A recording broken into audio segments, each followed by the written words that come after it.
আজকে ছিল তার জন্মদিন। হ্যাঁ, আমার প্রিয় মানুষ, আমার ভালোবাসার, আমার আমার অত্যন্ত আপনজন, যে আমার সুখে দুঃখে সব কিছুতেই থাকে। 10 বছর তার সাথে আমার পথ চলা, কিন্তু মনে হয় কি 1000 বছর ধরে তার সাথেই আমি আছি। আসসালামু আলাইকুম, হ্যালো এভরিওয়ান, সবাই কেমন আছেন? আশা করি সবাই ভালো আছে। আজকে আমার কাছের মানুষটার জন্মদিন, সবাই তার জন্য উইশ করবেন, সে দোয়া করবেন সে যেন 1000 বছর বেঁচে থাকে। তো তার জন্মদিন ভাবলাম তাকে একটু সারপ্রাইজ করব, এই জন্য বাসা থেকে বের হয়ে গেছিলাম সে ঘুম থাকতে। বাইরে যে কি প্রচন্ড রোদ উঠছে আর এত গরম পড়ছিল, তো তার জন্য একটা কেক নিয়ে আসলাম, ছোট্ট একটা কেক।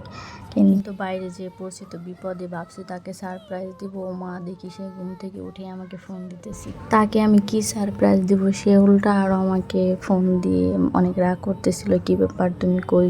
আসলে আমি কখনো ওকে ছাড়া বাইরে বের হই না, আর বের হইলেও শুধু শাশুড়ি মার সঙ্গে বের হই। তো আমি বাইরে যাওয়ার সময় মাকে বলে গেছিলাম, মা ওকে একটু ম্যানেজ করেন, ঘুম থেকে উঠলে আমি যাব আর আসবো। তো তার তো মাথা অনেক গরম হয়ে গেছে, ঘুম থেকে উঠে যেই দেখছে আমি বাসায় নেই। শাশুড়ি মা তো কোনোভাবেই তাকে ম্যানেজ করতে পারছিল না, আর তার প্রচণ্ড রাগ জিদ আমাকে ফোন করে পাগল করে দিতেছিল যে তাড়াতাড়ি বাসায় আসো, আসো না, এখন আসো না কেন। তো আমি বলতেছিলাম যে আর বেশি না, 5 মিনিট লাগবে কিছু জিনিস কিনতে আসতো। তখন আমাকে সে বলে, তুমি যাই কিনো না কেন নিচে রেখে আসবা, উপরে নিয়ে আসলে কিন্তু আমি সব কিছু ভেঙে চুরে ফেলবো, তুমি কেন গেছো আমাকে না বলে।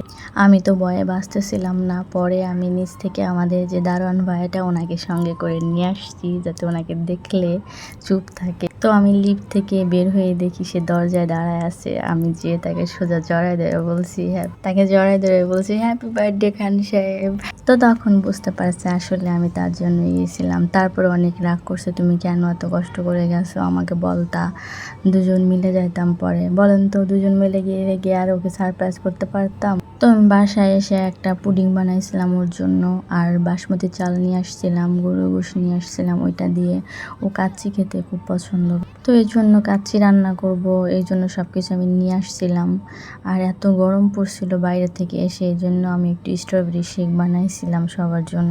আর আমার এই পেজে পুডিংয়ের একটা রেসিপি আছে অনেক আগের যদিও, আর আজকেও যে পুডিংটা বানাইছি এটার রেসিপিও ইনশাল্লাহ যদি সময় থাকে আমি কালকে আপলোড করব।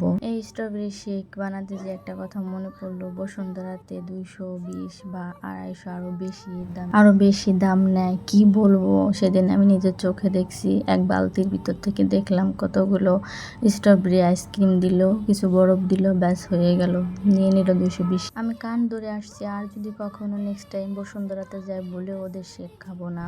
তো আজকের মতো বিদায় নিচ্ছি, আল্লাহ হাফেজ, সবাই ভালো থাকবেন। আর আমার জামাইয়ের জন্য দোয়া করবেন, ও যেন আল্লাহ যেন ওর সব মনের আশা পূরণ করে।